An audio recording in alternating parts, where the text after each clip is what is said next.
Hello and welcome back friends. आज हम English speaking practice में कुछ इस तरह के सेंटेंस को अंग्रेज़ी में बोलना सीखेंगे, जैसे तुम दिन भर क्या करते रहे, वो आपको कोसता क्यों रहा, वे लोग उसे गालियाँ क्यों देते रहे, आपको पसीने क्यों आते रहे। तो चलिए शुरू करते हैं। English speaking practice use of kept with WH question. इसका स्ट्रक्चर होगा WH और डिड लगाइए और कीप ऑन, फिर वर्ब में ING, जैसे why did you keep telling lies to me. तो चलिए देखते हैं आगे का सेंटेंस। आप मुझसे झूठ क्यों बोलते रहे, why did you keep telling lies to me, why did you keep telling lies to me. तुम बारिश में क्यों भीगते रहे, why did you keep on drenching in the rain, why did you keep on drenching in the rain.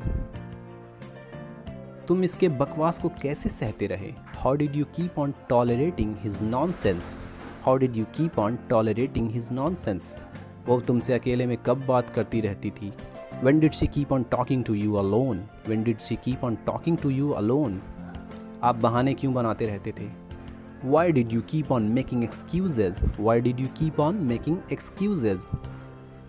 तुम दिन भर क्या करते रहे, what did you keep on doing the whole day, what did you keep on doing the whole day।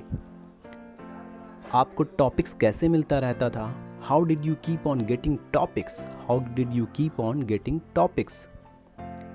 वह आपको गाली क्यों देती रही, why did she keep on abusing you, why did she keep on abusing you।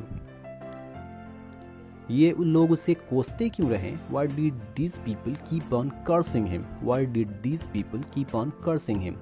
शान इतने दिनों तक कैसे सरवाइव करता रहा, how did Shan keep on surviving for so long। Don't forget friends to subscribe and press the bell icon for latest updates।